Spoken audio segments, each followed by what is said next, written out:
Salut tout le monde, bienvenue sur AOS Geeks. Alors, ici Yann et je suis avec trois membres de l'équipe canadienne de AOS qui reviennent des championnats du monde de Age of Sigmar. Alors, cette vidéo est pour vous parler de leur expérience au Worlds. Alors, d'abord, j'ai avec moi Alex, que tout le monde connaît de la chaîne, qui était un des joueurs de l'équipe qui jouait Caradron Ouais. pour le tournoi. J'ai aussi Baptiste, que vous avez déjà vu à quelques reprises sur la chaîne, qui était également joueur et qui a joué les Flesh Eater Courts. Et Simon Côté-Lécuyer, qui est aussi un de nos intervenants réguliers sur la chaîne et qui était l'entraîneur de l'équipe canadienne et aussi en charge là, des pairings, donc des appariements lors du tournoi. Alors, pour commencer, peut-être, Alex, peut-être nous expliquer pour les auditeurs qui ne connaissent pas les Worlds, le championnat du monde de Age of Sigmar par équipe, comment ça fonctionnait ce tournoi-là.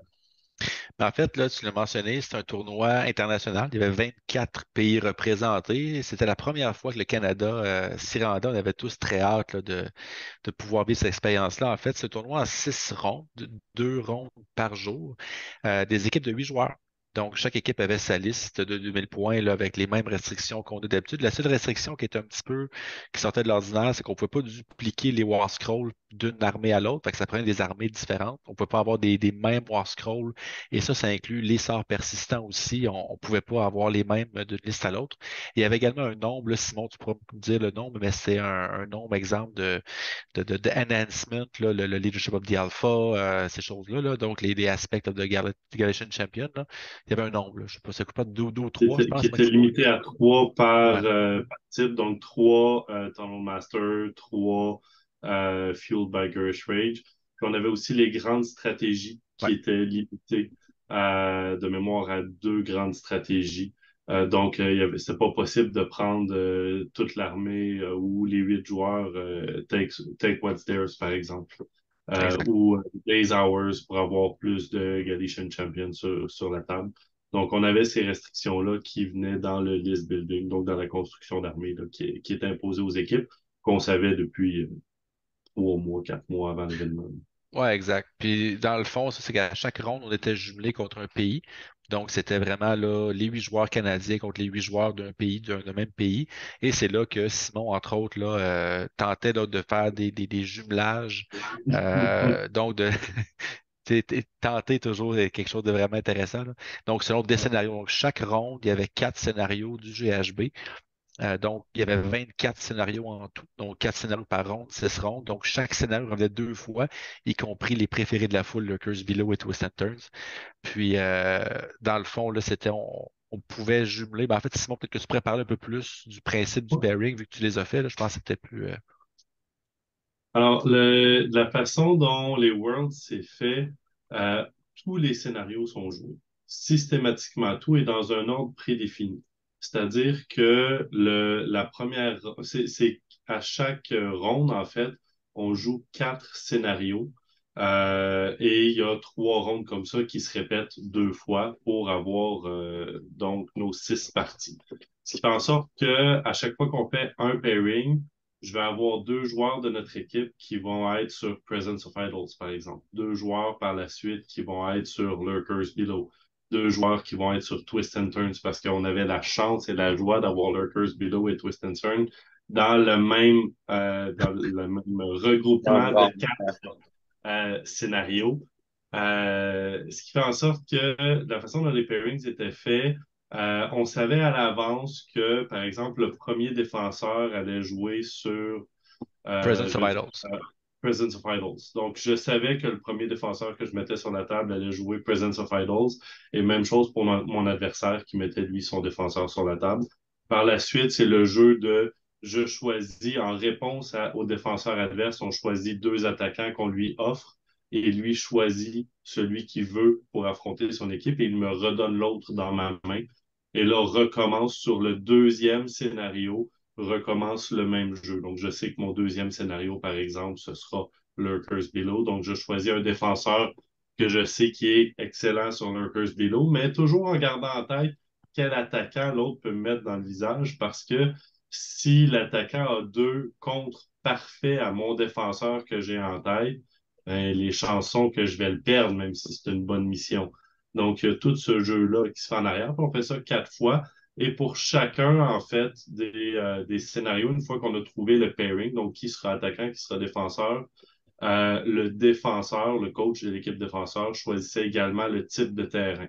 Donc, on avait 2 options de terrain, soit alpha, soit bêta. Donc, toujours un qui était plus chargé en terrain et l'autre moins chargé. On avait ça aussi les maps longtemps à l'avance. Et comme ça donnait l'option, si tu joues contre une armée qui a beaucoup de tirs, par exemple, de dire, bon, mais je veux beaucoup de terrain. Le terrain était quand même très utilisé. Il y en a, par exemple, qu'on savait que tu avais une forêt en plein milieu de ta zone de déploiement. Donc, il y a des scénarios, on a essayé de l'utiliser justement en disant, bon, ben, je vais mettre mes petits champions dans la forêt qui est au milieu de ma zone de déploiement. Comme ça, le alpha tour 1 de l'adversaire de tir, ben, il est mitigé parce qu'il ne pourra pas atteindre mes héros. Donc, il y avait tout ce principe-là qui entre en ligne de compte, là. J'essaie de résumer vite. En réalité, c'est pas mal d'heures de cassage de tête pour arriver à ça. Mais ultimement, on répète ce processus-là, dans le fond, 4 fois pour obtenir nos pairings. Puis on a nos 8 parties, parce que bon, chacun, à chaque fois, on a un défenseur, un attaquant, un défenseur, un attaquant. Ça nous donne nos 8 parties pour la ronde. Puis la ronde suivante, ben, on a 4 nouveaux scénarios avec 4 maps différentes, puis on recommence le processus de pairing à chaque fois. Puis de la façon dont c'est scoré au World, c'est purement en différentiel. C'est pas qui gagne, qui perd. C'est quel est l'écart de chaque victoire. Donc, mes 8 joueurs, par combien ils ont gagné ou perdu, ça leur donne un score. Donc, par exemple, Alex a écrasé un adversaire à un moment donné, il a fait 18-2. Donc, lui, il nous a rapporté 18 points. L'adversaire aura fait 2 points parce qu'Alexandre aura gagné par 13 ou 14 points.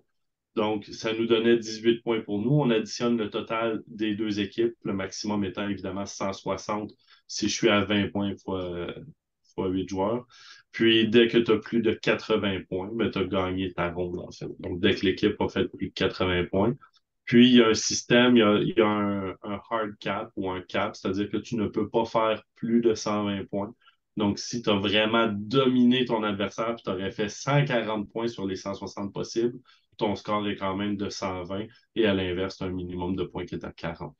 Puis, à la fin des 6 rondes, l'équipe qui a accumulé le plus de points, indépendamment victoire-défaite, l'équipe qui a accumulé le plus de points est numéro 1. Et encore une fois, on ne tient pas compte victoire-défaite à l'intérieur d'une équipe, c'est vraiment le différentiel de points qui donne un résultat qui est accumulé et c'est ce qui nous donne. Donc, des fois, si tu as des petites défaites, beaucoup de petites défaites, mais 1 ou 2 victoires écrasantes, tu peux t'en sortir vainqueur de ronde Tu sais, quand ce même. serait techniquement possible qu'on perde 7 matchs 11-9, puis qu'on en gagne un 20-0, puis que même si on a une victoire sur 8 parties, on gagne la ronde.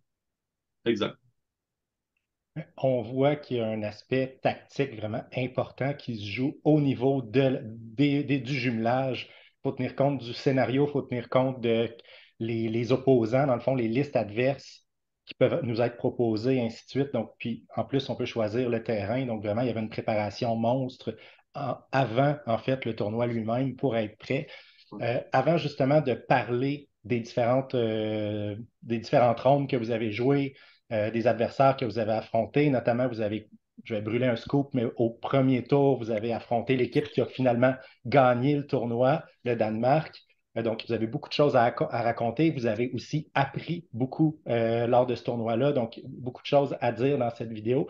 Mais avant ça, j'ai envie de vous entendre sur votre ressenti, là. Peut-être une première impression de votre expérience, parce que c'était votre première expérience au Worlds. Je commencerai avec toi, Pat. Comment tu as trouvé ça, les Worlds? Mhm. Écoute, j'ai trouvé ça incroyable. Premièrement, la meilleure expérience de Wargaming que j'ai jamais eue, je crois. C'est sûr qu'au début, je suis arrivé beaucoup plus cocky que j'aurais dû être, là. Genre, pour vrai, je me suis fait rincer un peu. Ça faisait la première game, ça faisait vraiment longtemps que je ne m'étais pas fait bardasser de même, là. Mais écoute, c'est correct, ça ramène un homme à sa place. Mais pour vrai, ce que j'ai tellement aimé, c'était l'ambiance, tu sais, le AOS en tournoi, c'est toujours toute une grosse communauté. Tout le monde tu sais, on dit tout le temps, la communauté d'AOS est incroyable. Mais au Worlds aussi, même si c'était le super high stakes, je sais pas comment dire, comme haut, tu sais, c'était stressant, puis c'était de haut calibre, puis tout, mais les gens, ils étaient fins, là, puis c'était le fun, puis on buvait de la bière le soir, puis moi, j'étais allé me promener dehors. Moi, je fume les cigarettes, fait que j'allais dehors, je fumais avec du monde de partout dans le monde. On a vraiment, c'était incroyable. Pour vrai, ce côté-là, là, le côté social, fou, puis toutes les games, c'était comme des ultimes games de Warhammer, là. C'est ça qui était le fun aussi. Toutes les 6 games, tu sais. Des fois, tu vas dans des tournois, ton premier adversaire, ça fait 2 mois qu'il joue, t'es comme, OK, ça va, je vais t'aider, puis tout. Mais là, toi, il fallait que tu te concentres vraiment full clenche, ou sinon, t'allais te faire, t'allais te faire tasser de là. Puis c'est vraiment ça que j'ai aimé. Puis tout, aucun mauvais adversaire, aucun mauvais, tu sais, comme côté, comme négatif, puis tout. Puis, tu sais, j'ai chillé avec le monde de la France aussi. J'étais allé sur leur stream, genre Creative Wargaming, quelque chose de même. On a jasé de ça. Pour elle, j'ai capoté. Niveau comme humain, là, incroyable, incroyable. Puis niveau gameplay aussi, incroyable. C'était vraiment le fun. J'ai totalement apprécié. Puis j'ai apprécié aussi l'équipe, là, finalement. Tout ce qui est pour vrai, parce qu'on tu sais, on se connaît, mais on se connaissait pas tant que ça. Puis là, on a vraiment passé genre 5 jours ensemble, à côté, genre 10 heures par jour. Simon, il a fait une job incroyable.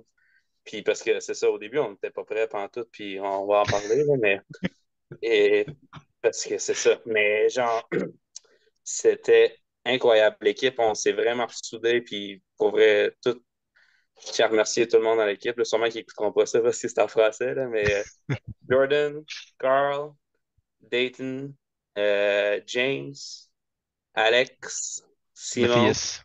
moi et Matthias. Team de feu pour vrai. Puis Ali Dempsey, bien sûr. Ali, ben oui. Ouais, ouais, ouais. Ali Dempsey, mon push-up king. Anyways, fait que ouais, pour vrai, meilleur incroyable, genre meilleure expérience de wargaming Ouais. que j'ai eue à vie. Génial sur le plan social, génial sur le plan du plaisir de jeu, du très haut niveau aussi, et Ouais, en le même temps, niveau. un petit exercice d'humilité en même temps. Oui, moi, je me suis fait fouetter bien comme du monde.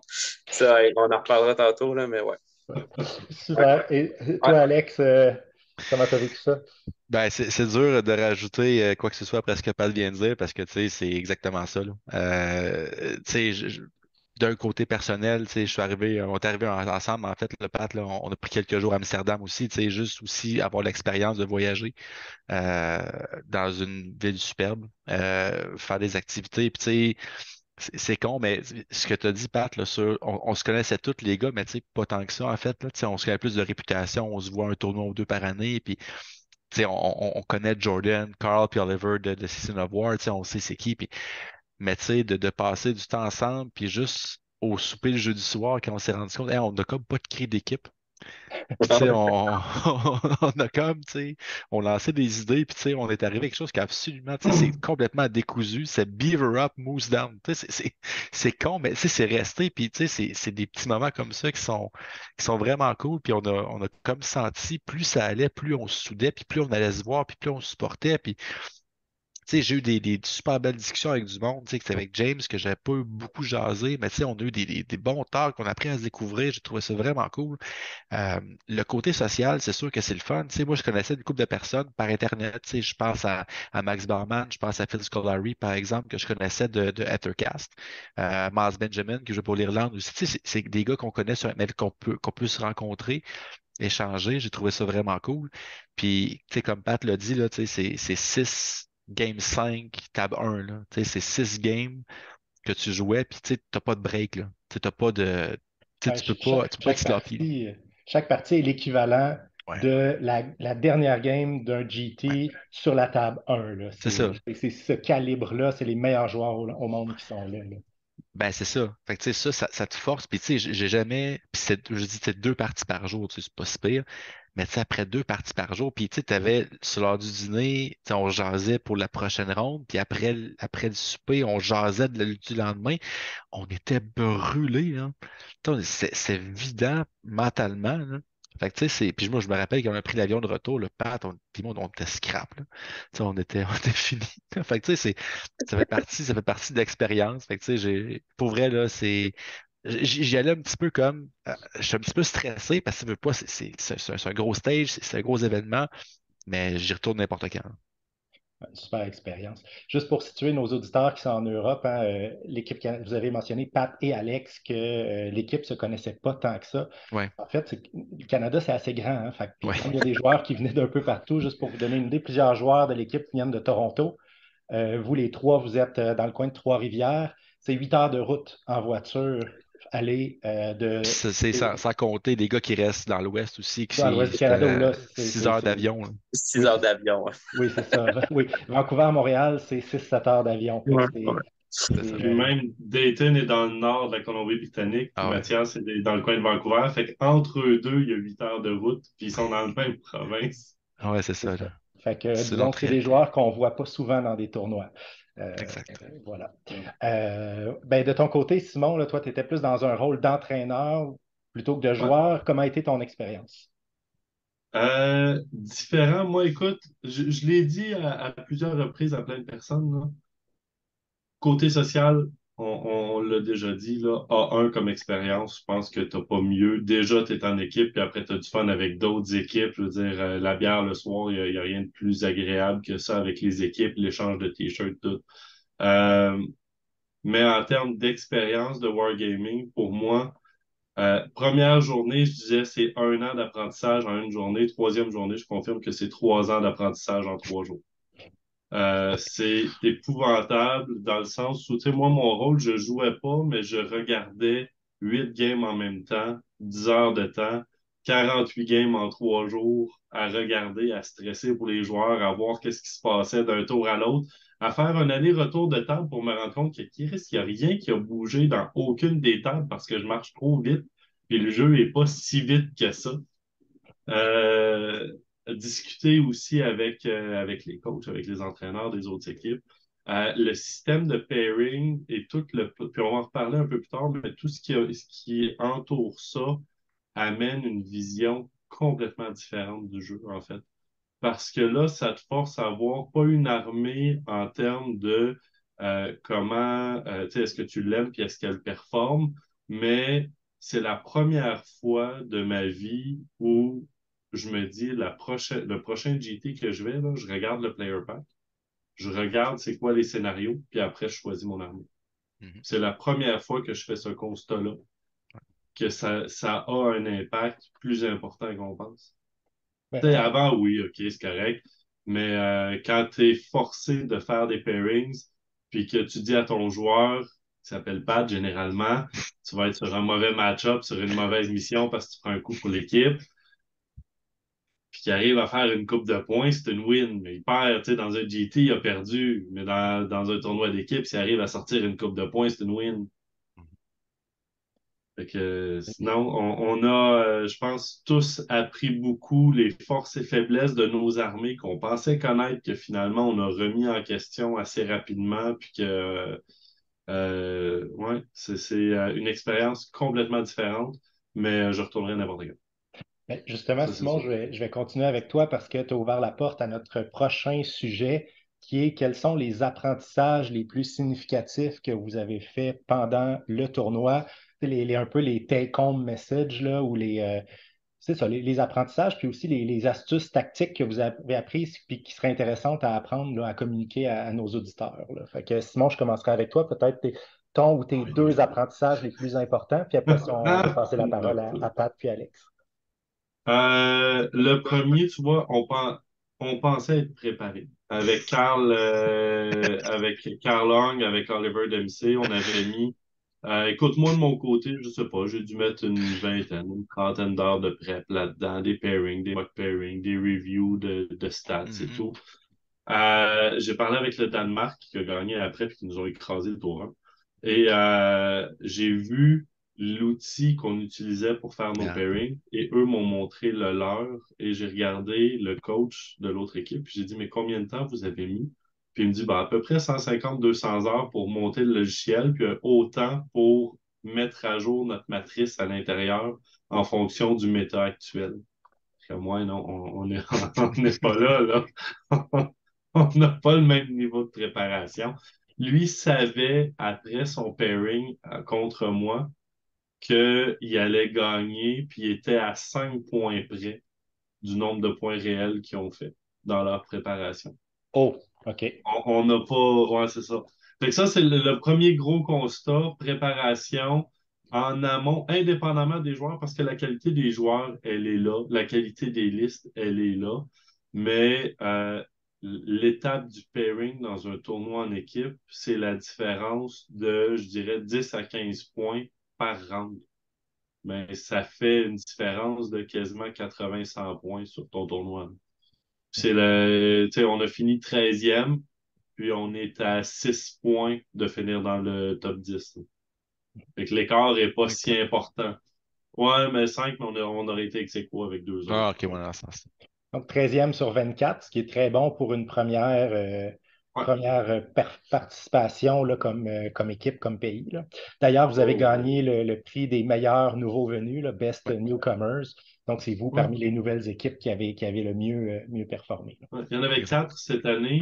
Les autres, ça a été ouais, pas mal moins bien. Là. Je pense pas qu'il y en ait qui a fini de passer 18. Là. Ils ont tous fini dans le bas du classement. Mais ça, c'était mon premier gros constat, donc on n'était pas assez préparés. En tout cas, au niveau, là, encore une fois, je dis pas au niveau des joueurs puis du gameplay nécessairement, mais au niveau de la préparation pour les pairings puis comment on approchait le tout. Euh,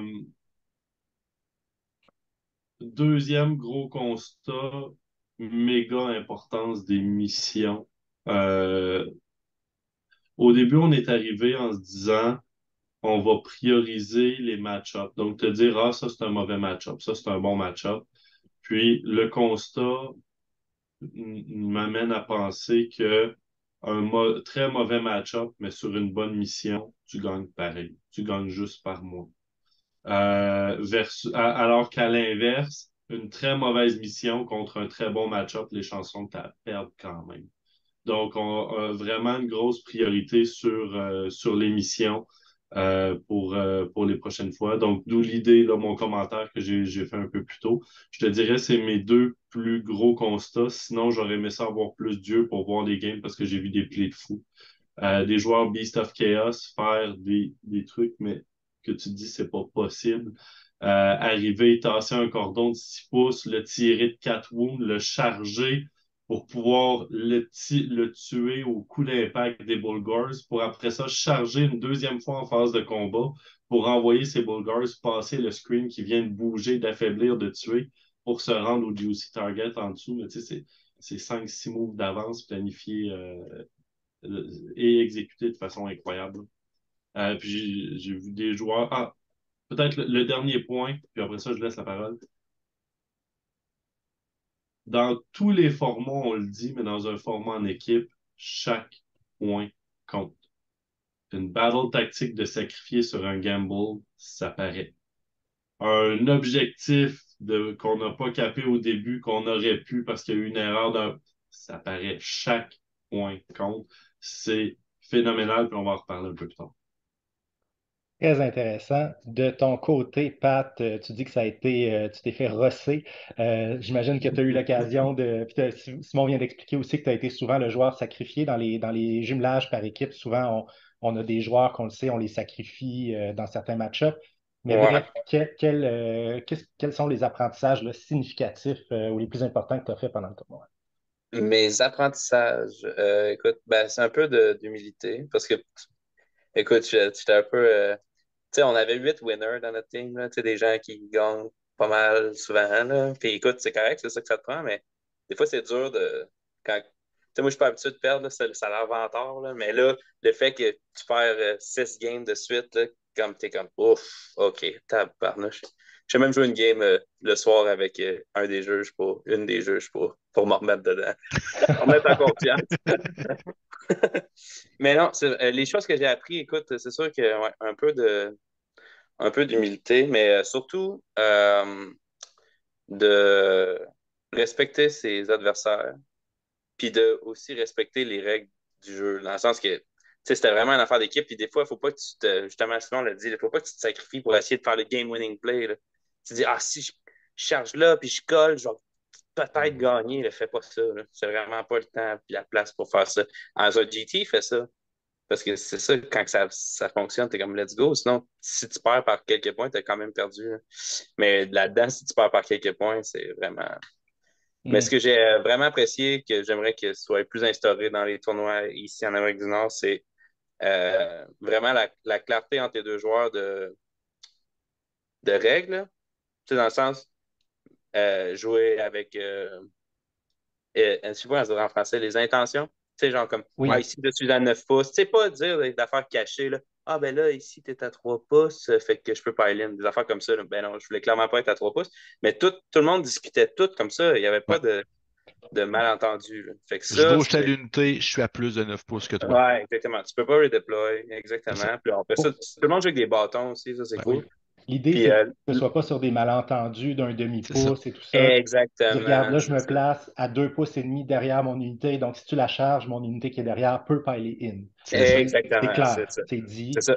Ouais. Des trucs comme ça. Puis, tout le monde a joué super clean contre moi. Puis moi, j'aime ça, des games comme ça. Tout le monde, tu sais, on jase nos trucs.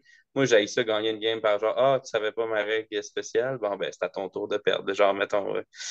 Fait que, mais, puis c'est ça. Ça, c'était cool. Puis, l'autre affaire, c'est jouer avec la cloque. Là, je sais que ça, c'est controversé, là, mais là, moi, j'aimerais ça que ça soit plus en plus accepté. J'aime Donc, vraiment ça. donc, jouer avec le chronomètre comme aux Le échecs. chronomètre d'échec, là, ouais, c'est Ouais. ça, exactement. Excuse. Je sais pas si ça Intéressant. fait en français, mais ça fait du sens. Ouais. Ça, Fait ça m'a que, fait faire des cheveux blancs. ah ouais. Ah, moi, mais Le- moi, j'ai bien géré ma cloque, fait que c'est correct. Ouais, il y en a juste un dans l'équipe qui l'a mal géré, ça claque. Euh, On kick shot. mais écoute, c'est ça. Puis c'est ça que j'ai appris pas mal. Fait Super. que jouer très clean, puis être super en accord avec ton adversaire. Si tu mets toutes tes cartes sur table au début, puis tu dis, moi, c'est comme ça que je joue, c'est parfait. Mhm. Juste mettre ça au clair, comme ça, il n'y a pas de feels bad. Je sais pas comment dire ça en français, des Un peu de ressentis. malaise, en fait, là, un Ouais, genre mal. de. Ouais, Tout à fait. Ouais, c'est De ça. je suis ton, d'accord. de ton côté, Alex, qu'est-ce que tu as appris? Ben, pour vrai, là, pratiquement tout a été dit. Je vais juste revenir sur, tu sais, rapidement là, sur certains points. Tu sais, ben, en fait, ce que Paz vient de dire, je suis tout à fait d'accord. Tu sais, jouer avec l'intention. Pour vrai, tu sais, on joue jamais vraiment comme ça ici. Puis pour vrai, il y a eu zéro, je dirais, accrochage de règles. Tu sais, tu peux pas, en fait. Tu sais, garde mon intention, c'est ça. Fait que, tu sais, je peux-tu le faire? Non, parfait, gars, je le fais pas. Puis, tu sais, peu importe, là. Mais ça, jouer avec l'intention, ça m'a marqué. Puis je suis d'accord avec Simon. Puis ça a été un petit twist, là. On est toujours focus sur les match-ups, les match-ups, les match-ups. Mais les missions, c'est tellement plus important. Puis on Les s'en est rendu scénarios. compte. Ouais. Puis, sinon, en tout cas, tout ce que vous avez dit, les gars, je suis d'accord. Là, je pense que c'était nos constats d'équipe, en fait, qu'on a eu aussi. Là. Puis les deux autres constats, en fait, c'est puis ça, je l'ai eu, moi aussi, j'ai subi le choc danois au début, là. Puis, tu sais, de voir à quel point les joueurs danois étaient. Puis, tu sais, j'ai pas vu toutes les équipes, bien sûr, tu sais, on n'a pas pu. Tu sais, j'aurais aimé ça voir d'autres pays, mais tu sais, en même temps, on joue, puis on n'a pas toujours le temps, là, mais euh, je trouve qu'ils jouaient tellement plus de façon conservative. Tu sais, conservatrice, tu sais, très, Ouais, très défensif. On Défensif. prend notre temps, on force pas le jeu, on fait pas de move risqué. Tu sais, Pat, tu l'as parlé un petit peu, tu sais, un gros play, puis hey, si ça marche, tu sais, eux autres, c'était très, très conservateur. Puis, tu sais, on laisse la game aller. L'adversaire va faire des erreurs. Puis, je pense qu'on est tous tombés dans le piège rond à peu près, là. On est tous tombés dans on force la chose, puis ça n'a pas marché. Puis ça, c'est un style de jeu que moi, je connaissais très, très peu. Puis c'est pas le méta, c'est pas le style de jeu qu'on a au Québec ici, là. Donc, moi, ça m'a pris par surprise, puis j'ai vraiment apprécié voir ça, puis ça m'a servi dans mes rondes 2 puis ronde 3 quand j'ai appliqué ça. Puis je l'ai oublié pour la ronde 4, j'ai payé le prix, mais tu sais, de laisser la game venir à soi, puis pas forcer les choses. Pour citer notre ami Josh de West from the North, jouer la longue game. Jouer vraiment 5 rondes de bataille, pas juste essayer de casser l'autre tour 1, tour 2. Ça a été un bon apprentissage, je dirais, que j'ai fait. Puis, tu sais, je fais écho un peu justement à ce que vous avez dit, les gars, aussi. Puis, tu sais, des fois, accepter que cette game-là, tu la gagneras pas. Ça, c'est quelque chose, ça, c'est une vision très, très, tu sais, GT en individuel, où est-ce que tu veux gagner chaque game pour te rendre jusqu'au bout. Mais tu sais, comme Simon, Pat, vous avez dit, tu sais, tu as des match-ups, des fois, là, on te pitch en dessous de l'autobus, là. Tu sais, dans le sens que toi, on sait que tu vas perdre, mais fais le plus de points. Mais sachant ça, ben, je vais jouer pour. Oui, je sais que je risque fort probablement de perdre, mais je vais essayer de faire le plus de points possible. Je n'irai pas faire des plays hyper risqués. Je vais faire mes points, puis that's it.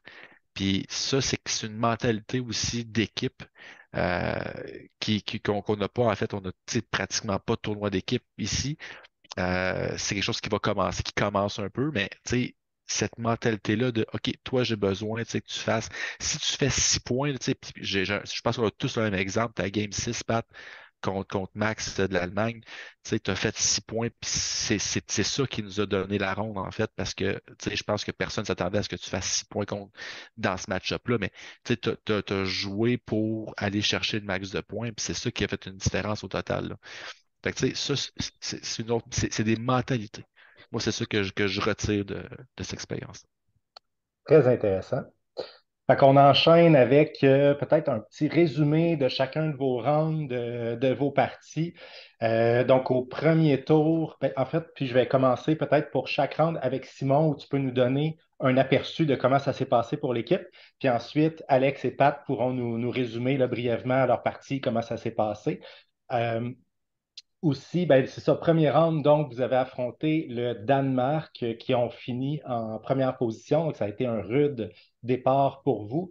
J'en profite au passage, on n'a pas parlé du classement.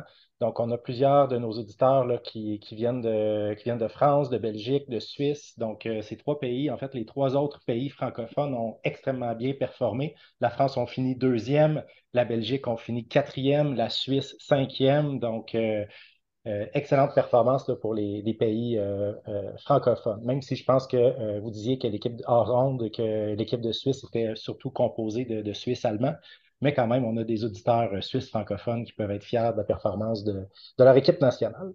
Fait que, donc, peut-être, Simon, pour commencer, là, comment ça s'est passé, cette première ronde-là, cette première initiation-là, loin d'être facile. Écoute, ça a été la claque d'en face que l'équipe canadienne avait besoin. Dans le sens où, quand les pairings ont été terminés, puis qu'on a fini de distribuer toutes les qui va jouer contre qui, on s'est regardé, moi, Jordan, Oliver, puis on a dit, on a fait une bonne job, les boys, on l'a. Parce qu'on pensait, selon la matrice qu'on avait, on avait fait plein de bons match-ups, en fait, puis au final, on s'en sortait très bien. Bon, on s'est fait défoncer 113-47. Euh,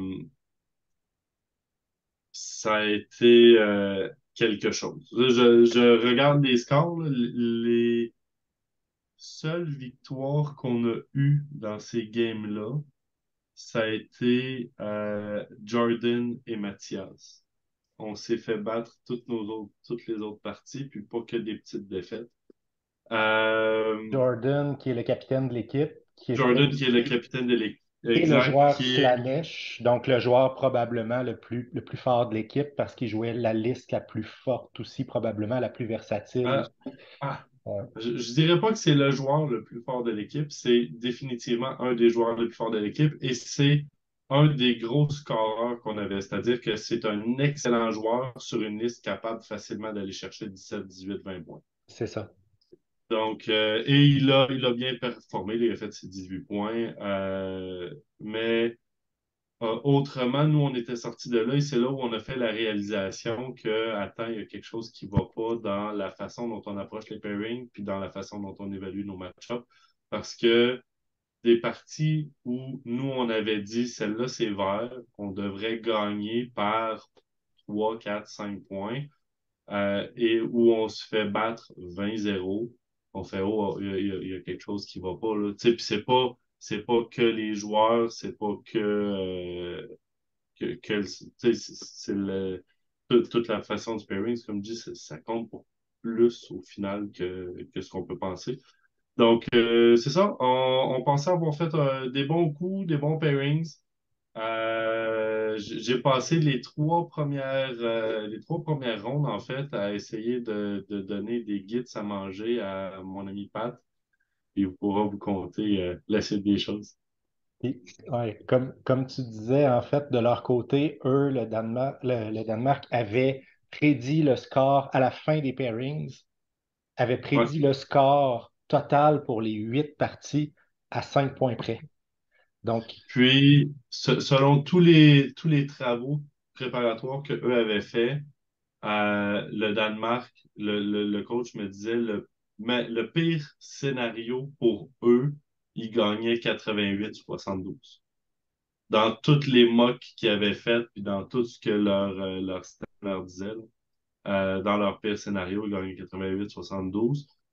Je suis pas convaincu qu'on n'aurait pas pu aller chercher plus de points que ça, puis tourner ça en victoire pour nous. Je pense encore que ça aurait été gagnant. Mais c'était impressionnant de les voir aller par la suite, là, puis discuter avec eux parce qu'il y avait une équipe phénoménale. Alex, quand tu es revenu du tournoi, tu m'as dit que les Danois, c'était de la poésie de Wargaming. Comment s'est passée ta partie contre le joueur danois? J- J'ai eu la chance et le privilège d'affronter Christopher. Je vais le mettre à l'écran quand même. Donc, Christopher, un joueur Sylvanette, une liste là, qui sortait un petit peu de l'ordinaire, que je pensais être capable de bien m'en sortir. On l'a joué sur Jaws of Gallet. Puis, tu sais, c'est une armée en deux pauses avec Alarielle, Durtu, le Warsong. Donc, très, très peu de modèles. Deux unités de 10 Dryades, 5 Tree Rev. J'ai gagné la priorité, puis je me disais, OK, est-ce qu'il va risquer Durtu? Je sais pas, tu sais, j'ai quand même je lui ai laissé le tour alors que j'aurais dû le prendre, j'aurais dû occuper le board et c'est ce qu'il a fait. Fait que malgré son petit nombre de modèles, il était quand même capable d'une main de maître en fait, là, de bien cerner les zones. Il faut mentionner aussi quelque chose moi personnellement, je n'étais pas tant prêt. La quantité de terrain impassable et qui bloquait les lignes de vue, c'est pas quelque chose auquel nous sommes habitués ici. Donc, il a vraiment bien utilisé le terrain. Tu sais, je pense qu'il avait très bien étudié le alpha et le bêta terrain, comme tu m'avais mentionné, là, pour vraiment là, faire en sorte que je ne pouvais pas vraiment être agressif nulle part envers ces grandes pièces. Et en lui donnant le premier tour, il a éliminé tous mes écrans avec du Durtu, avec de la magie, ces choses-là et a réussi justement à bien contrôler le board avec peu de modèles et a summoné 20 dryades. Je m'attendais à 3 Kurnoth, à un Thriller peut-être, mais lui, il a vraiment, là, contre Caradron, on va le screen out, on va l'emboîter et je me suis senti emboîter toute la partie. Euh, j'ai eu de la difficulté à sortir de mon cocon. J'ai fait 10 points deux premières rondes de bataille, mais j'ai fini avec 11 points total. Donc, il m'a vraiment dépecé morceau par morceau et plus d'écran, en fait. Là, la voie était libre pour Durtu, pour Alariel de s'amuser et j'étais incapable de prendre le dessus. J'ai eu un très, très mauvais double tour de 1 à 2 où est-ce que mon armée entière, en fait, a éliminé seulement 10 dryades, puis c'est pas parce que j'ai pas essayé, là. Mais j'ai vraiment mon pire tour, je pense, était là. Et quand en fait, le double tour m'a été pratiquement inutile parce que j'ai rien éliminé qui valait la peine, mais j'avais pas le choix de le prendre parce qu'il m'avait très bien emboîté. Si je lui donnais le tour, là, il finissait Donc, c'est vraiment là, ça faisait longtemps que j'ai pas ressenti que je me suis fait outplayed, que vraiment mon adversaire m'a dominé sur le plan tactique. Ça faisait longtemps que j'ai pas vécu ça. Puis c'était vraiment là, délibéré. Il savait exactement à quoi s'en tenir. Il savait exactement comment jouer contre mon armée. Donc, Christopher, un adversaire absolument sublime, très sympathique aussi. On a jasé après le tournoi aussi un peu, là. Mais c'est ça, c'est une expérience, comme Pat l'a dit tantôt, là, une petite dose d'humilité pour commencer le tournoi. Justement, de ton côté, Pat, la première game, comment ça s'est passé? Écoute, ça s'est bien passé. Moi, je suis pas très bon pour compter mes games vite, vite. Là, fait que je vais faire ça super rapidement. Là. Je suis pas, dans le fond, le gars, à la fin, il s'appelait Casper avec un K. C'est la bonne façon. Sinon, ça faisait Sasper, puisqu'il y en avait un autre qui s'appelait Casper, mais avec un C. Fait que, dans le fond, il m'a dit, dans le fond, on a joué tour 1-2. C'était super. Les deux ont joué super pas aggro. Tour 3, il a pris l'ini, il me l'a donné. Fait que j'étais obligé de me prendre, de m'ouvrir pour faire une bataille tactique. Puis c'était ça son plan que, dans le fond, le fait que je me force à m'ouvrir pour faire une bataille tactique, il pouvait tuer Marionnette, puis s'il me doublait, il m'ouvrait, puis il m'a doublé, puis il m'a ouvert. Je ne sais pas comment j'ai fait de points. 3, 5, 6, 3, 2. Pas Trois. beaucoup de points, en tout cas. Hein? 3? Ouais, trois, puis je me rappelle, Pat, parce qu'il y a des time-outs que tu peux caler dans le tournoi en équipe où tu Oui. peux parler avec ton coach et là, tu as le droit de discuter de tout parce qu'autrement, on n'a pas le droit de discuter de stratégie du tout. On peut parler, tu sais, je peux poser des questions pour savoir comment la game va, je peux donner des commentaires généraux, sur les autres parties, mais j'ai pas le droit de discuter stratégie en donnant des conseils aux joueurs. Puis, je me rappelle de Pat qui, pendant que l'adversaire prend un time-out pour savoir justement est-ce qu'il donne le tour à Pat ou pas, qui me dit, écoute, je suis déstabilisé, on est au deuxième tour, puis il n'a pas bougé, puis je m'attendais pas à ça, Mhm. qu'il joue à ce point en arrière de ses lignes, puis qu'il ne sort pas. Il dit, c'était quelque chose, hein? Ouais. Fait que c'est ça. Lui, il jouait pour la nulle. Il me l'a dit à la fin, je jouais pour la nulle, à part si j'ai un opening. Puis après ça, parce que c'est ça. Sûrement que les autres, dans leur match-up, Mhm. c'était allait être un 10-10, là, ou quelque chose de même, ou proche, là, genre 12-8. Mais Là. ouais, parce que dans le fond, ce qu'il me disait, c'est la liste FEC était la seule que les Danois ne savaient pas comment la battre. Pour eux, ils ne pouvaient pas la battre sauf une chance sur un double tour. Et Ouais, c'est c'est ce ça. qui s'est passé. Il y a eu une chance sur un double tour. Ouais, exactement. Mais sauf qu'il ne s'ouvrait pas, là. Fait que c'était pas grave, là. Si il me donnait le tour, moi, je rentrais dans son. C'est ça, il est vraiment. Pour vrai, c'est le seul. Je vais être anti-humble, là, comment on dit ça? Cocky. C'est le seul joueur contre qui j'ai joué qui était meilleur que moi. Tous les autres, c'était correct, c'était un super bon match. Puis tout, mais tu sais, je veux pas non plus que tu sais, le monde ait peur de dire ah, le calibre est incroyable, genre beaucoup trop au next level. C'est pas vrai. Tout le monde est des humains, tout le monde font des erreurs, puis tout.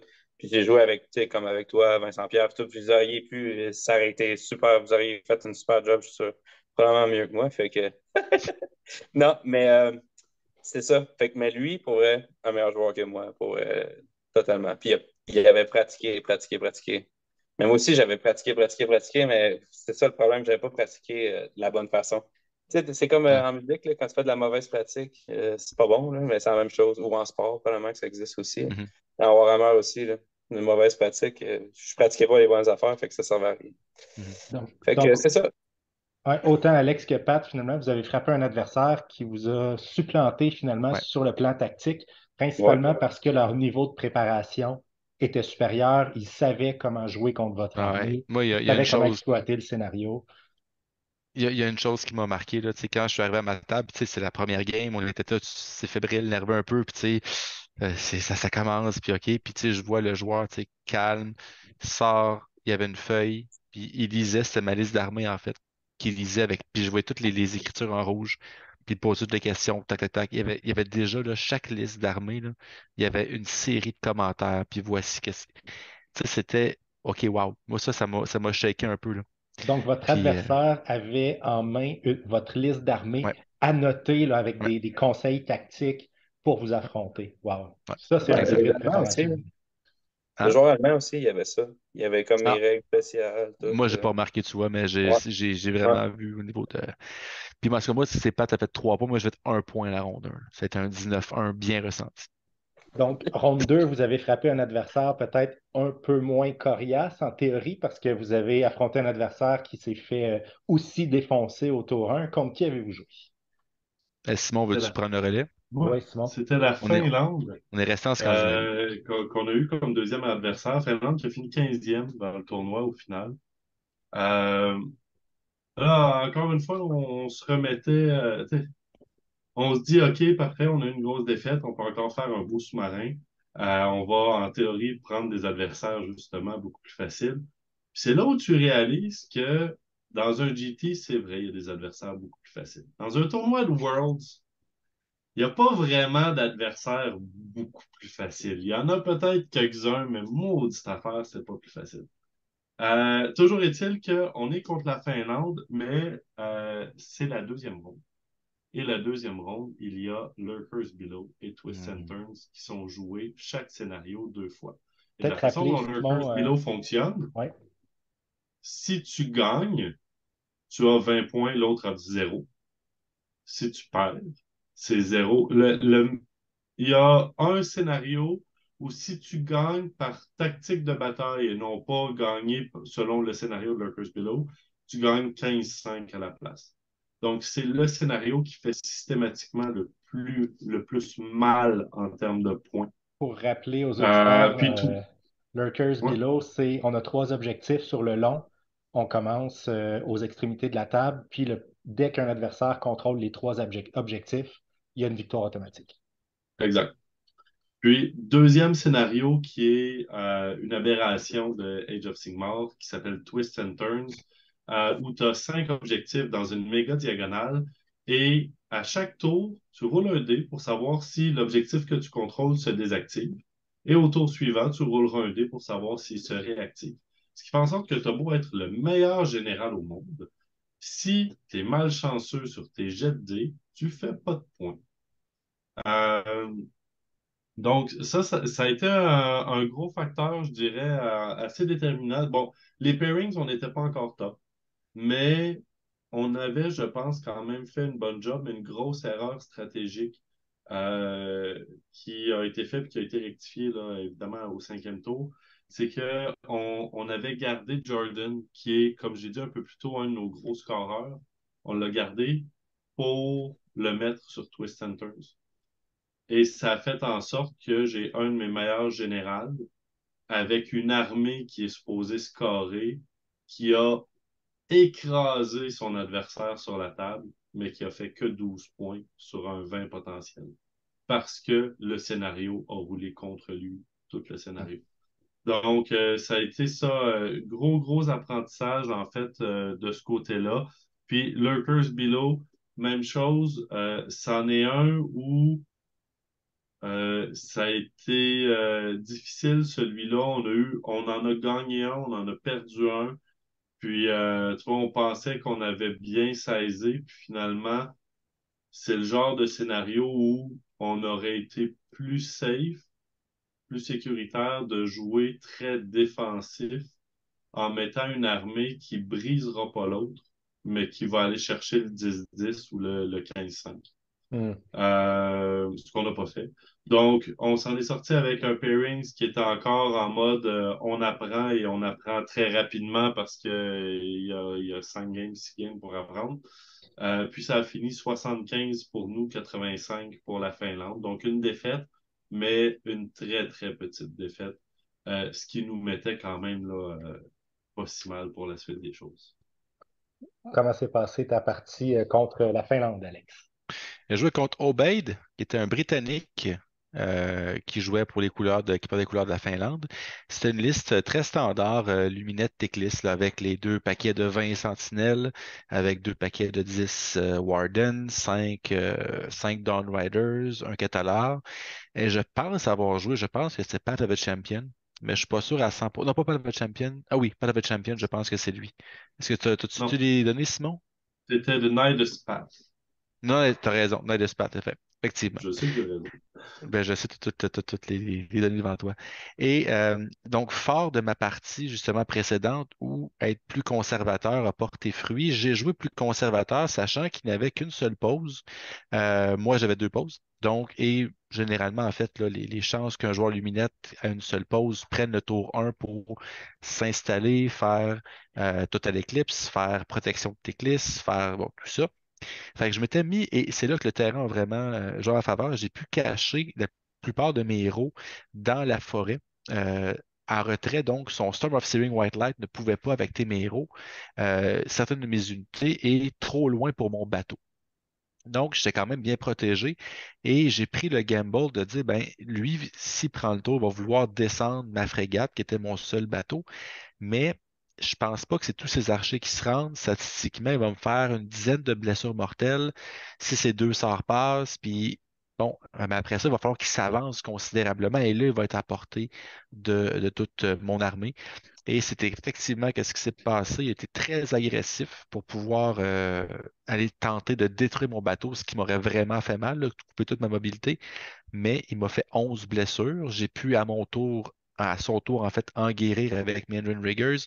Dans le mien aussi, j'ai pu complètement annuler sa phase de tir.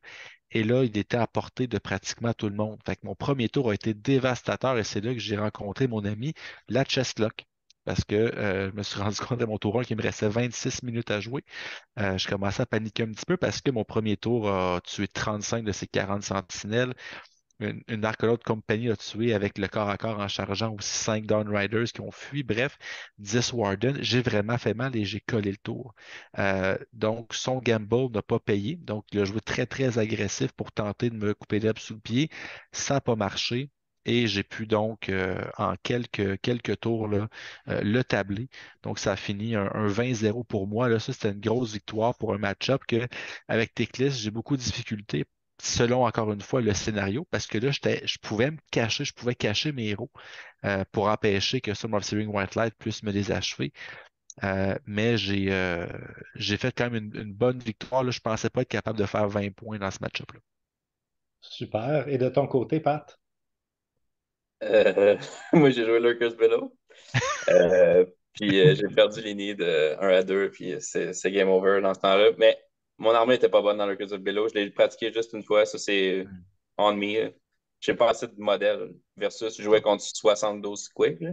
Fait que, il y avait le temps de me charger, puis même si je le pétais, il y avait trop de monde encore, puis c'était mort.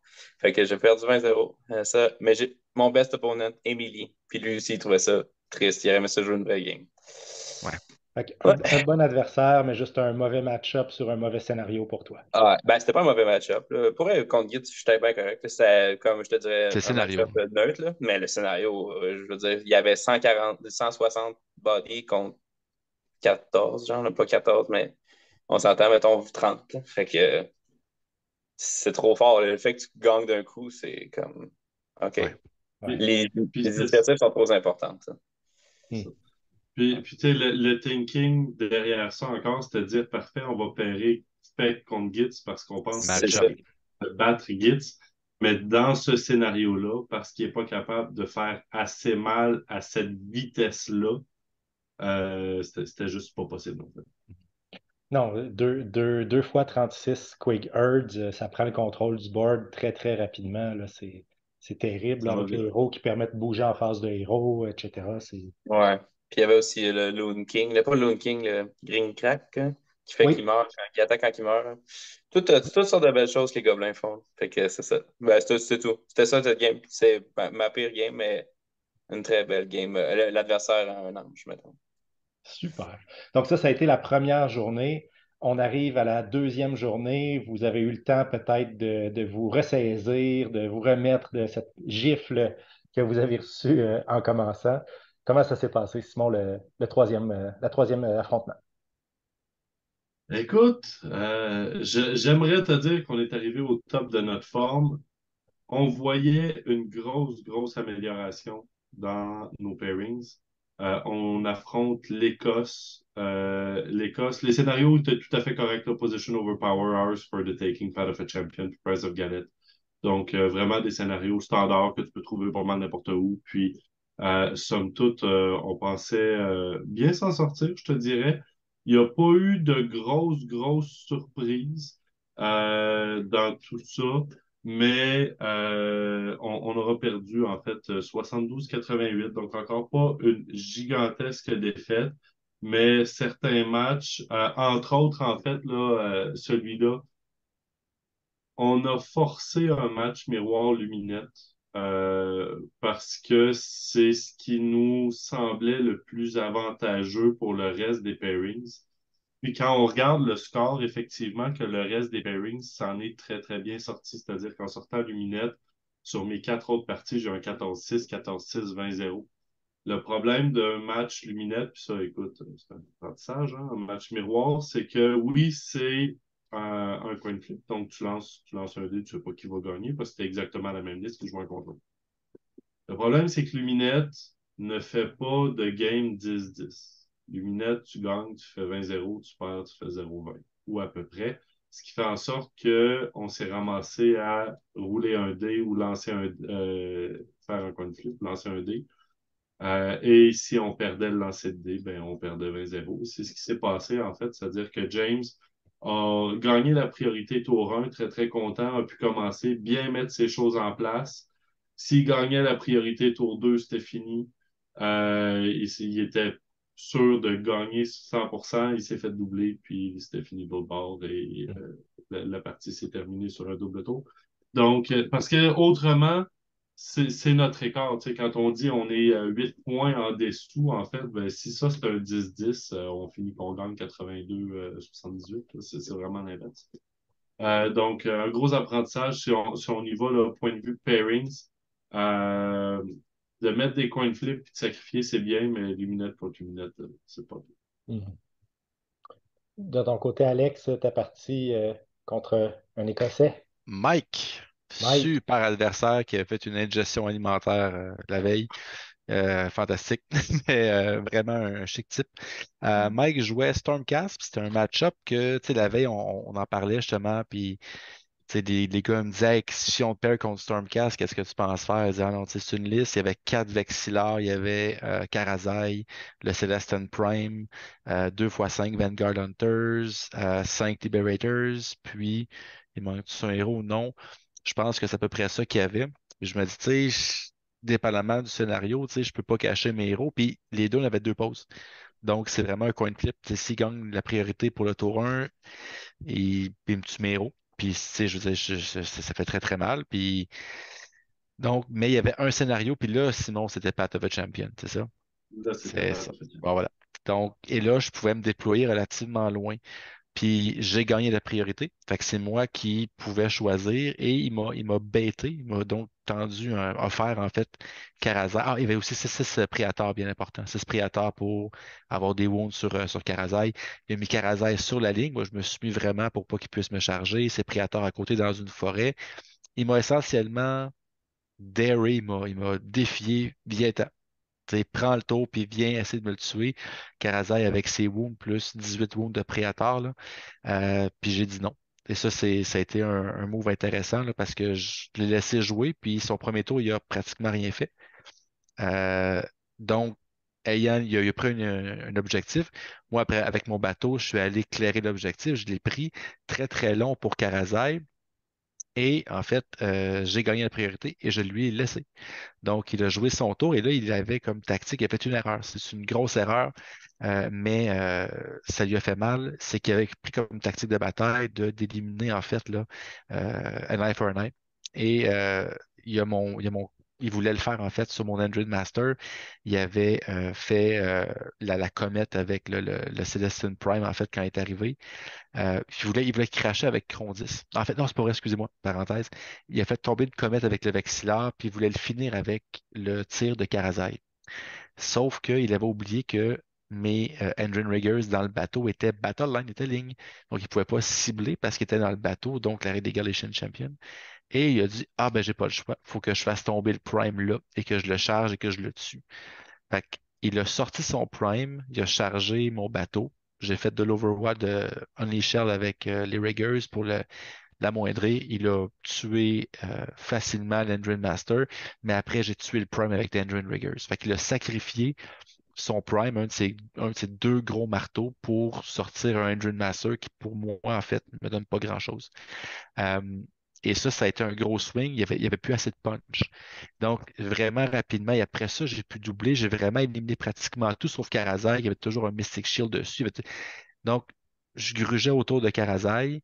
Et ça a été à la fin, en fait, là, il a pu remonter un peu. Il a bien joué. Il a très, très bien joué pour aller prendre les points qu'il avait besoin de prendre. Mais ultimement, là, et j'ai raté, en fait, ma tactique de bataille, gaining momentum à la 5e ronde, à un wound de Karazai. Sinon, ça aurait été probablement un 16-4, mais ça a fini un 14-6 pour moi. Donc, une bonne bataille. Puis, tu sais, encore une fois, les deux ont été patients. Tu sais, ce que j'ai appris de la partie contre le Danemark, de ne pas ouvrir son jeu inutilement, de ne pas être casse-cou, ben là, je l'ai mis en application, ce que je ne ferai pas à la ronde 4. Mais donc, c'est là que ça a payé, puis ça a été une belle victoire à ce niveau-là. Toi, Pat, troisième partie consécutive contre des Gloomspite Gits. Ouais, je vous dis tout de suite. Je vais vous dire ce que mon ennemi me dit à la fin. Mon adversaire, pas mon ennemi. Mon adversaire a dit à la fin de la game. Il dit, je vais le traduire parce que c'est en anglais. Il dit, Euh, tu dois gagner tous les tournois ce que tu vas, toi. Fait ça, j'étais comme, ouais.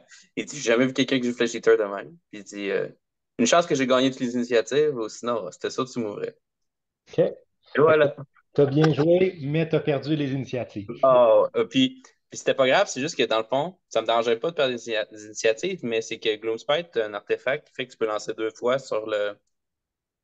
Là, ça, Ramener c'est une mon unité. erreur. J'ai tué les 2 paquets de 32 squigs au même tour, puis ils ont ramené à la fin de son tour les deux. Mhm. Fait que c'était comme... ouf. Ouais, tu tues 72 Quig, il en ramène 36, 2 fois C'est ça. 18, ça fait mal. C'est ça. Puis c'est que tu peux les ramener sur les objectifs aussi. Fait que tu Oui. perds le contrôle des objectifs et tout. C'est comme, oh my God. Ah, Gloom Spite. Quelle, J'adore ça. quelle belle armée. Malheureusement, Ah, je ouais, pense qu'il j'ai va envie avoir. j'ai envie d'en jouer pour elle. Ça m'a donné envie de jouer avec Gloom Spite, je trouve ça cool. Ouais, attends de voir le manuel du général. On peut s'attendre à des petites Ouais. modifications de points dans la prochaine mise à jour. Donc ça, c'était pour la partie contre l'Écosse. Donc la journée 2 se finit avec votre quatrième partie. Simon, qui vous avez affronté Ouais. en quatrième? Ronde 4, on est contre nos amis australiens. Et là, écoute, c'est du bruit de victoire. On se dit, voyons, il me semble qu'il y a quelque chose qui marche pas. Et on fait les choses comme il faut. Et finalement, on a fini 86 à 74. Et c'en est un où je pense on a commencé à prendre notre momentum, puis on a commencé à vraiment mettre les choses en place comme il faut. Tu sais, je regarde encore les pairings qu'on a fait. Puis, sérieusement, il n'y a pas grand-chose qui n'est pas allé tu sais, comme on l'espérait ou comme on l'avait pensé. Euh, Ceci dit, celui-là, je dois dire, donc après les trois défaites consécutives de Pat contre les Guides, on s'est dit, écoute, on va tester quelque chose de différent. Puis, on va utiliser Pat comme agneau sacrificiel pour sortir ceux qu'on déteste des listes adverses.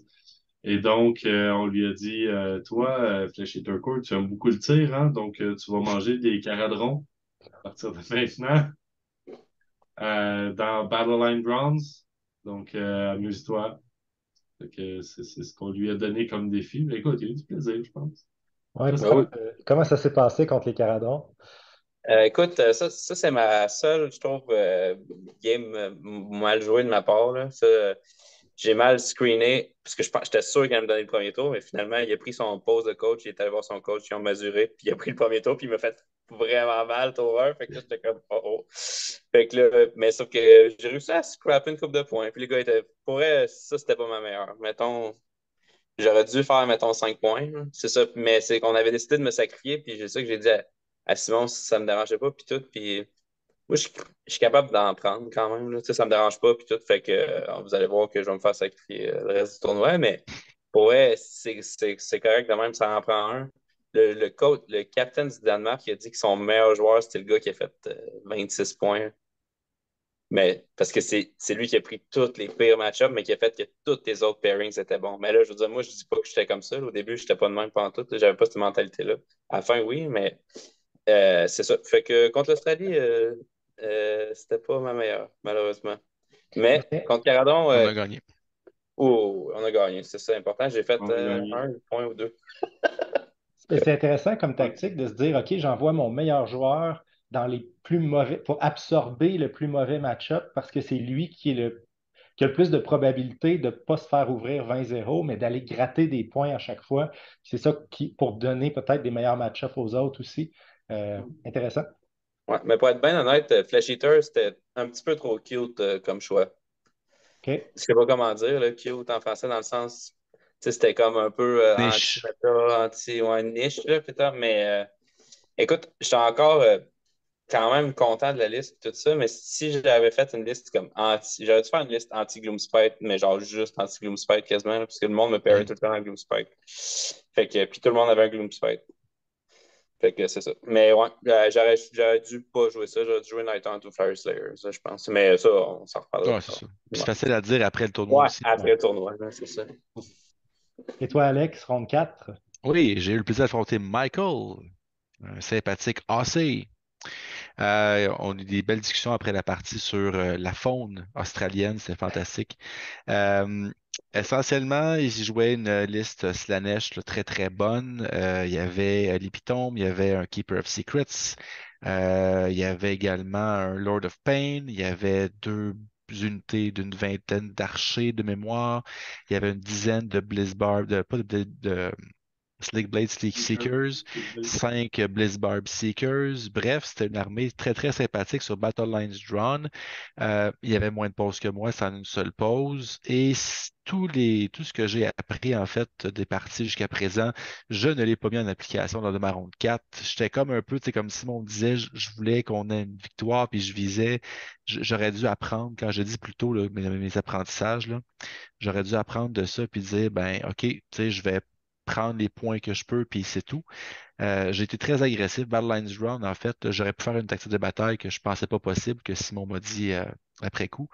Mais premier tour, je voulais faire un opening salvo, tuer une unité. Il y avait 2 unités de 10, de 11 archers, puis une de 22, c'est vrai. Donc, de tuer une petite unité. Et je pouvais également potentiellement aller charger ces Slick Blade avec mon bateau, avec l'Endrin Riggers. Puis j'ai réussi à tuer l'unité d'archer, j'ai réussi à tuer 4 Slake Blade, euh, mais j'ai une charge de 3d6, j'ai raté de 1 pouce malgré une relance.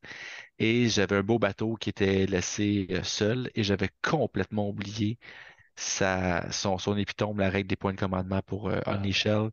J'avais complètement oublié et c'est là qu'il m'a encerclé le bateau et qui me l'a tué. Donc tout ce qui était dedans l'amiral, l'Endrin Master, euh, ainsi que 9 Endrin Riggers pour rien. Puis tu sais, c'est ça. Si j'avais réussi, encore une fois avec des si j'avais réussi la charge, j'aurais probablement éliminé les Slick Blade. Et là, ça le mettait vraiment, il n'y avait plus vraiment de mobilité pour me faire mal et je pouvais être très, très défensif, ce que j'ai réussi à faire.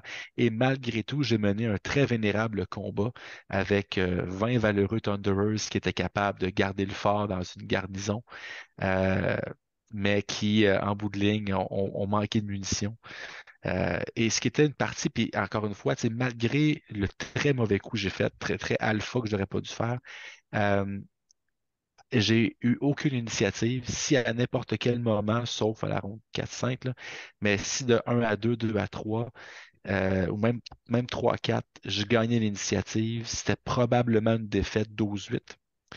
Mais finalement, à cause de, j'étais capable de pouvoir vraiment, j'avais une belle opportunité. Si je doublais de 1 à 2, euh, je pouvais éliminer là, son unité de Slick Blade Seekers malgré tout. J'avais tué les pitons au corps à corps quand même. Donc, mais j'ai juste manqué de punch et j'ai fait malheureusement un 16-4. Ça a comme lâché à la fin, puis il a fait plusieurs points. Euh, pour conclure, c'est une partie que j'aimerais avoir. Puis j'aurais la joué différemment. J'avais probablement un 12-8, 11-9 d'assuré. Mais j'ai joué trop, trop cocky, trop fonceur, puis ça m'a fait mal. Des apprentissages précieux quand même pour la suite puis pour les prochaines années Tout à fait. dans les tournois. On est rendu à la troisième journée, la journée ultime, affrontement 5. Et rendu là, en commençant la journée, Simon, te souviens-tu, vous étiez où dans le classement, là? Le 22e ou 23e. 22e, 23e, donc Oh. ça, sur 24. Donc, c'est vraiment la journée 3 où vous avez fait votre remontée, la grande remontée pour aller chercher là, la 13e position et le meilleur nouveau venu. Fait que comment ça s'est passé à la cinquième ronde et contre qui vous avez joué? En fait, je dirais ça s'est beaucoup passé la nuit du samedi ou la soirée du samedi, où là, on s'est assis puis on s'est dit, OK, on affrontait l'Irlande. Théorie, c'est supposé être facile, affronter l'Irlande. On s'est dit, bon, faut qu'on fasse nos choses comme il faut. Et ce qu'on a fait, en fait, avec les gars, c'est que on a locké à l'avance nos 2 premiers défenseurs. Je savais exactement qui on mettait. Je savais exactement quel terrain je mettais contre eux autres. Puis je savais quel match-up je voulais me garder pour la fin. À partir du 3e tour, en fait, là, ce qui s'est passé, c'est qu'à la fin, j'ai toujours réussi à mettre mon joueur Korn soit contre Zinch, soit contre Luminette. Parce qu'on a forcé ces match-ups-là. Tu sais, quand on dit on a fait des sacrifices à certains moments, mais c'était pour forcer ces match-ups-là. Aussi, c'était le retour de Lurkers Below et de Twist Centers. Et là, on s'est dit, on apprend, on fait les choses différemment. Mon joueur Luminette me disait, mets-moi sur Lurkers. Je suis un excellent défenseur. Je dis, parfait, je te fais confiance, tu y vas. C'était mon deuxième. Puis notre contre pour Luminette, c'était Slaves. On s'est dit, si Slaves est capable de prendre Luminette, est capable de le tanker, c'est une liste avec David Throne. Donc, on arrive là, on est préparé, on est confiant et on a capé, en fait, contre l'Irlande. C'est-à-dire qu'on a fait 129 points sur un maximum de 120 qui était possible. C'était notre journée comeback. C'est là qu'est arrivé. Génial. Alex, comment ça s'est passé de ton côté? J'ai affronté James, sympathique jeune homme de Dublin. Euh, Puis il jouait une liste Fire Slayers. Donc, Fire Slayers, je connais très, très bien ça. C'est un match-up que je trouvais fantastique pour moi. Le scénario, un petit peu moins. C'était Only the Worthy. Donc, c'est un scénario où seulement les champions de galets, là, une fois qu'ils comprennent, qu'ils contrôlent l'objectif, ben, il faut le tasser. Fait que Fire Slayer, c'est une armée qui a beaucoup de champions de galets qui sont bien protégés. Donc, c'était pas évident, mais je pensais être capable de le laisser marquer un peu de points, mais dépecer son armée, puis à la fin, vraiment marquer beaucoup de points. Il y avait une armée avec 3 x 10 Earthguard Berserker avec des Broadaxe. Il y avait là, les 6 héros là, normal, le Rune Father, le Rune Son, le Rune Smiter, le Rune Master, le Battlesmith et le Flame Keeper. Il y avait également 20 Volkite avec 2 haches. Donc, qui gardait en réserve. Et son déploiement m'a vraiment surpris. Puis, on en a parlé beaucoup après la partie parce que c'est pas comme ça du tout que j'aurais affronté le scénario. Moi, je me serais assis sur les objectifs avec mes héros, puis c'est comme, viens me chercher. Je les ai parce qu'il y avait plus de pauses que moi. Fait que c'est sûr qu'elle allait commencer parce que je voulais potentiellement le doubler. Fait que je me serais assis, puis garde, vas-y. Tu sais, oui, tu vas me tuer du stock, mais tu sais, tu mes héros. Puis... Donc, il s'est mis vraiment d'un seul côté. Et là, il avançait, puis son premier tour, il avançait progressivement. Puis moi, ben parfait, tu sais, je vais prendre les objectifs. Fait que j'ai pu asseoir mes propres champions de galets sur ces objectifs. Et j'ai pu éliminer une unité de Guard Berserker par tour. Ronde 2, moi je pensais qu'elle allait sortir ronde 1, Civil 4 pour les asseoir de l'autre côté, pour vraiment avoir un peu plus de board control. Vraiment pas. Il les a fait apparaître dans mon dos. Il a raté sa charge à 8 pouces parce qu'il y a plus un avec son musicien. Euh, donc il m'a doublé, puis c'est là qu'il m'a fait mal, mais rendu là, il restait 10 Earthguard, j'en ai tué, j'ai tué 8 Volkites sur le Only Shell avec des Thunderers, puis après c'était à moi à jouer, puis tu sais, il restait plus rien, puis je contrôlais la map complètement. Euh, donc, il a fait sa grande stratégie, c'était d'avoir une invocation, bien sûr, là, sur la table, il avait réussi à l'avoir. Euh, donc, c'est ça, je pense qu'il n'a pas très bien joué, mais j'avais la mobilité pour être capable de le tasser, puis de choisir une unité, puis de la décimer, paf, paf, paf. Et lui a pris sa rune de mouvement tour 1, fait qu'il n'y avait plus de mouvement après ça. Euh, donc, ça a été une victoire solide de ma part, un 18-2. Super. Et toi, Pat, comment ça s'est passé? Tu as été encore le joueur sacrifié? Non, pas là. Non, même pas. Non, là, j'avais un bon match-up, mais j'ai été sacrifié pour prendre le scénario de marde. Excusez pour le mot de marde. Le scénario, lui qui est Twists les and objectifs turns. flip, hein, Twist Twist and and Turns, turns, ouais. exactement. Puis je me suis dit, je prends le tour 1, j'active tous les objectifs, puis j'essaie de tous les désactiver. C'était ça mon gamba. Juste les miens ont désactivé, pas les siens. Fait qu'à son tour 1, il est plus scoré. One, two more, facile. Oh non. Puis ça a été ça toute la game. Je l'ai battu, mais non, parce que j'ai pas fait de points à mon tour. Ouais, Mais je veux dire, lui, super, c'était le capitaine d'Irlande, puis pour elle, je ne volerai pas. Il a vraiment bien joué. C'est un joueur corn, là, puis d'habitude, moi, corn, je pas trop de trouble avec ça. Puis lui, il a vraiment joué toutes les techs, puis tout ça vraiment bien, là. Fait que j'étais bien, bien content de. Corn avec des démons, je veux dire. Corn avec full armor, je gère pas bien ça du tout, là, mais Corn avec des démons, d'habitude, ça va. Puis c'est ça. Mais pour vrai, Twist and Turns m'a tiré ouais. dans le flip. Mais c'était correct, c'était normal, là. Moi, j'étais comme un coin flip, là. C'était soit que je gagne, soit que lui gagne, mais à cette époque-là. Je pense que j'ai perdu par un point, plus ou moins, je m'en C'était rappelle un, plus. c'était un, c'était un corn flip. Un Ouais, coin flip, ouais. t'as perdu, ouais, c'est ça. T'as perdu par pas grand-chose, mais au final, en fait, la beauté de cette game-là, c'est que on avait fait le maximum de points Ouais, on avant avait que tout la capé. partie soit terminée. Il aurait perdu 20-0 qu'on faisait 120 points pareil. Ah ouais. Fait que, rendu là, il y avait plus trop, ben, je n'y ai pas dit, évidemment, avant la fin, il y avait plus trop de pression de ce côté-là. Mais, tu sais, je passais, parce qu'évidemment, je faisais mes rondes en continu. Puis à chaque fois, je regardais la map, puis je regardais les points, puis je regardais la map, puis je chose qui va pas, là. Parce que la map, il y a un Conference. gros contrôle de la map, puis les points, ils montent juste pas. C'est twist and turns. Donc, une très bonne ronde 5, maximum de Ouais, points, remontée dans le ouais. classement. Et comment ça a fini à la ronde 6? Ouais, ronde 6, moi, je nous ai trouvés extrêmement chanceux parce qu'on a affronté l'Allemagne, qui sont d'excellents joueurs. Tu sais, des joueurs clean, excellents joueurs, et ça nous permettait aussi de finir sur une game qu'on savait que personne allait nous la donner, celle-là. Elle allait être extrêmement difficile. Puis ça a été le cas, je te dirais, le seul vrai, la première décision qu'on savait, c'est qu'on sacrifiait Pat contre Caradron, tour 1, pour sortir Caradron.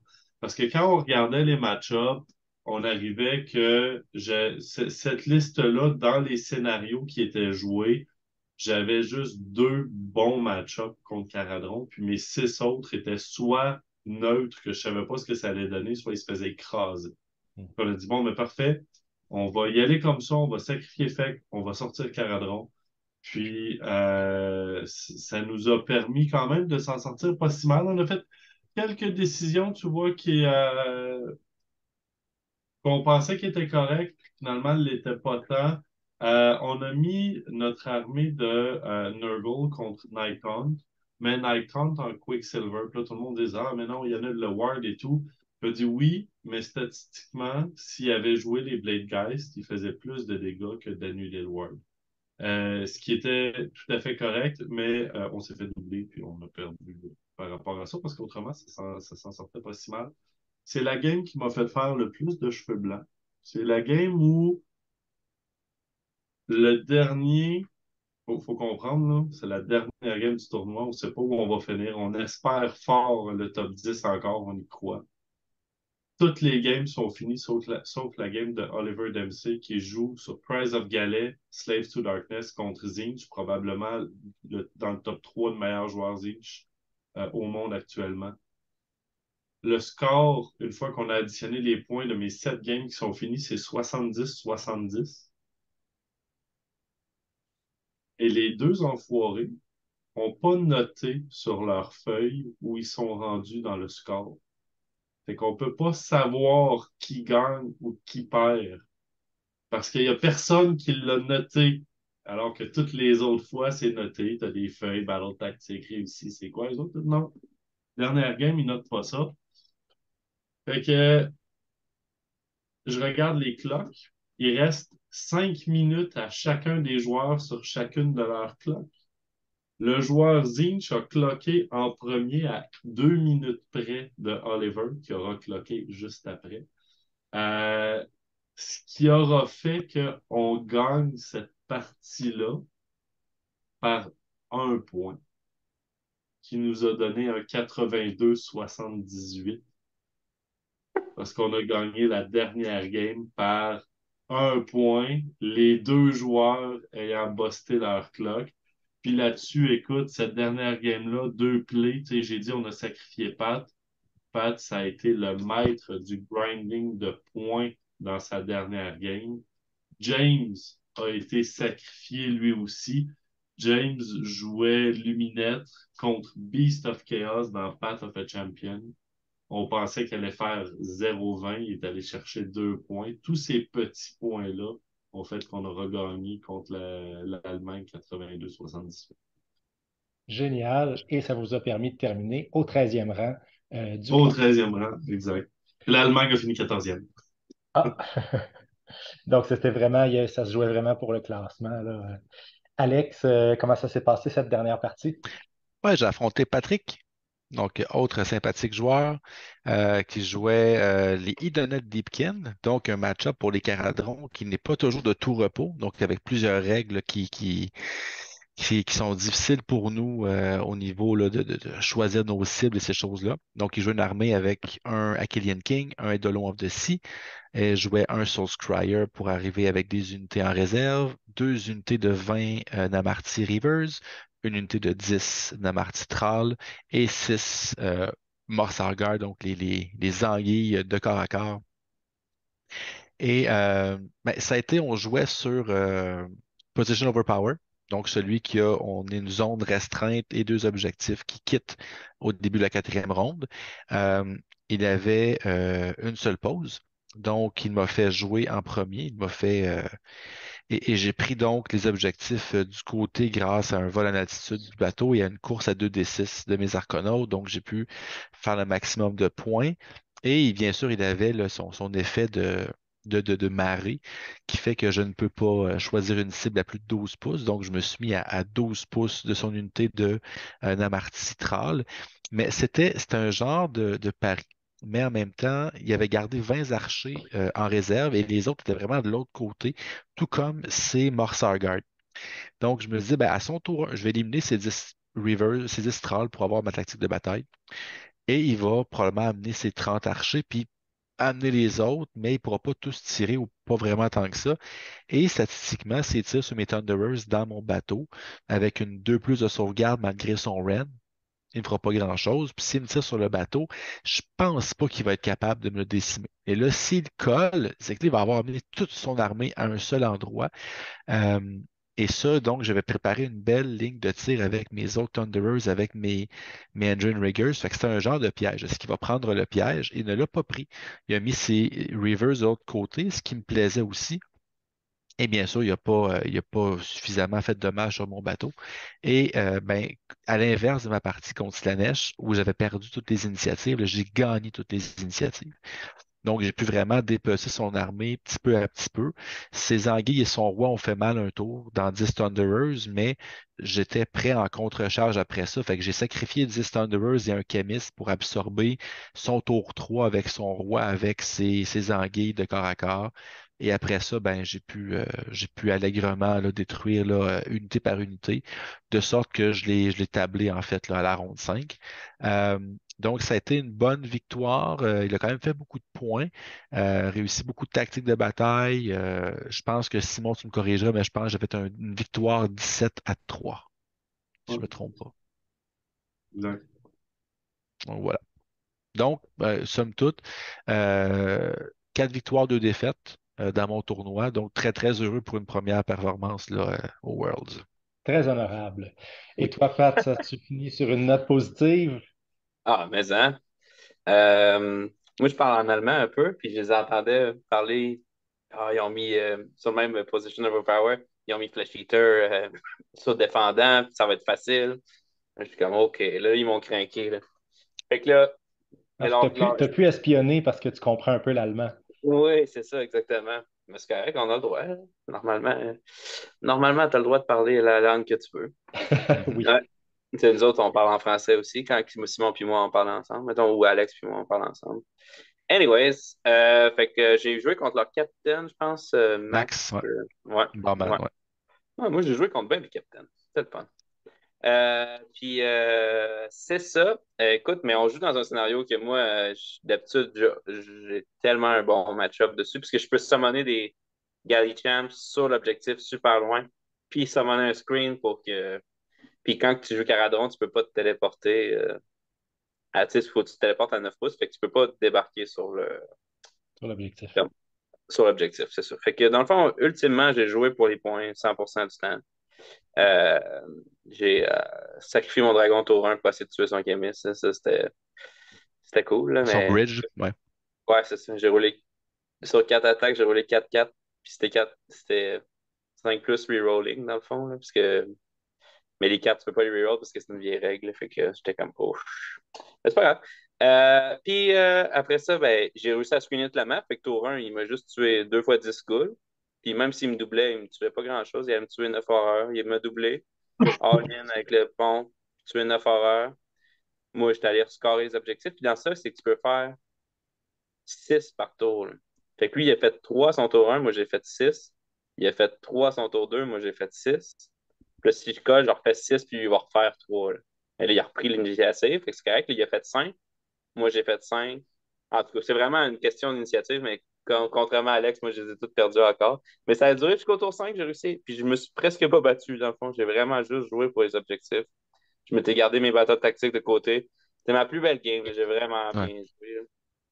Puis écoute, si je gagnais un Nini, ça aurait été nul. Puis si je ne gagnais pas de Nini, je pense que j'ai fait 6 points, 7 Ouais. points. Fait 6 que, points. ouais. Puis, tu sais, d'un point de vue externe, là, à partir du deuxième tour, la game était perdue. J'ai rarement vu quelqu'un arriver à faire autant de points avec si peu de bonhommes sur une table. Ouais. T'avais pas C'était besoin de impressionnant. faut juste que tu sois Génial. mobile. Ouais, c'est ça. Puis, ouais, ma meilleure game. Puis, fait que, somme toute, moi, comme Alex a dit, 0-6, c'est pas pire comme premier. T'as beaucoup appris. Non, c'est correct. Non, non, mais écoute, ça en prenait comme ça. Comme je te disais aussi, Flash Eater, c'est un peu. Ouais. Mais genre, au début, pour elle, la seule game qui m'a vraiment dévasté, c'est la première. Les autres, ça Ouais. va. Là. Ouais. Mais la première, j'étais comme, ah, il y a qui crème, je suis pas assez bon pour être ici. Là. Mais Mm. après ça, je me suis remis, puis je me trouvais meilleur que tous mes adversaires, même si, écoute, les circonstances font que pas vraiment. Si tu checkes les statistiques, non. Mais dans mon cœur, c'est ça l'important. Puis, écoute, si l'équipe veut me reprendre l'année prochaine, c'est sûr, j'y retourne. J'ai adoré ça. Génial. Ben justement, Pat, tu parles de l'année prochaine. Ça ouvre la porte au dernier sujet qu'on voulait discuter dans cette vidéo. C'était, en fait, on a des auditeurs qui nous écoutent, des Québécois, des Canadiens, des Français, des Belges, des Suisses. Quels conseils vous auriez à leur donner, vous auriez à donner à nos auditeurs qui souhaitent peut-être avoir des chances de se qualifier pour leur équipe nationale? Peut-être un ou deux conseils chacun de vous là, que vous voudriez donner à des joueurs qui travaillent dans l'espoir de se qualifier dans leur équipe nationale. Je ne sais pas Ouais, qui veut commencer, Pat, un peut-être. peu. Écoute, c'est sûr, faire des GT à l'extérieur du pays auquel tu es, ça, c'est quand même important. C'est comme au Canada, je veux dire, à l'extérieur du pays, je compte l'Ontario à l'extérieur du pays, parce que le Québec, c'est tellement grand que. Mais c'est ça. Le Québec tatoué sur le cœur, I guess. Puis tout le nord des États-Unis, ça, c'est pas Ouais. nécessairement cher, là, puis tout ça. Puis l'expérience, voir comment les autres joueurs jouent. Puis aussi, la deuxième que je pourrais dire, c'est comme s'impliquer dans ta communauté locale, devenir quelqu'un De d'important. connu. Puis c'est sûr que troisièmement, c'est pratiquer, pratiquer, pratiquer, pratiquer, pratiquer. Il faut que tu quand même aies des résultats, mais il faut que tu sois aussi un bon team player, mettons. Là.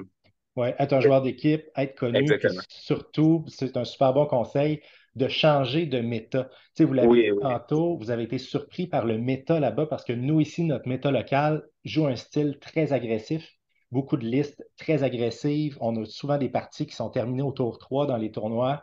Fait que changer de méta, ça permet de voir d'autres manières de jouer, mieux s'y préparer. Très bon conseil.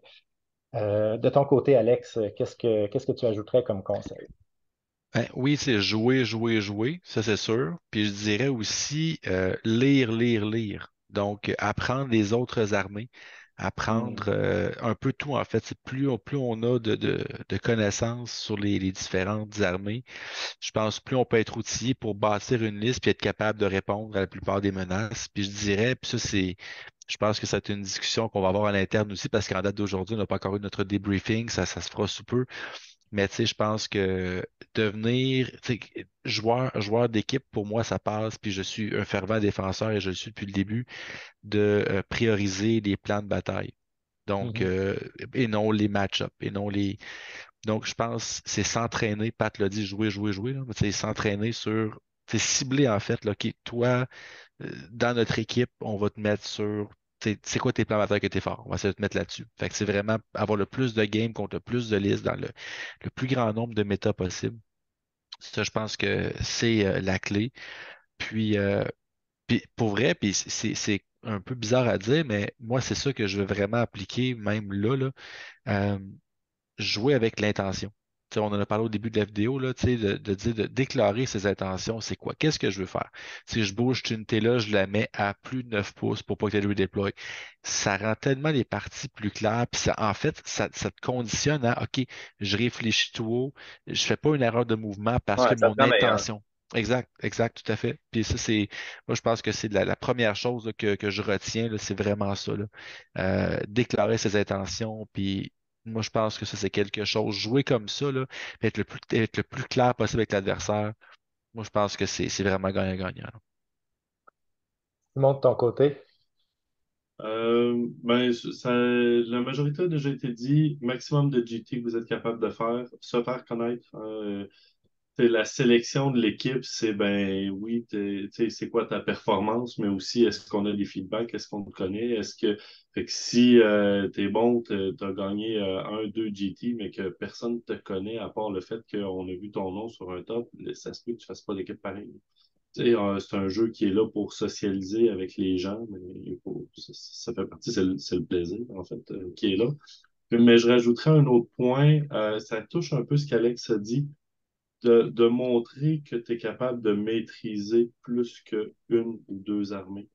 Deux, mettons, c'est correct, là, mais quelqu'un qui, pour la sélection d'équipe, me dit, moi, je ne joue que Skaven. Je suis pas capable de jouer rien d'autre, tu ne feras pas d'équipe parce que on a besoin un minimum de flexibilité.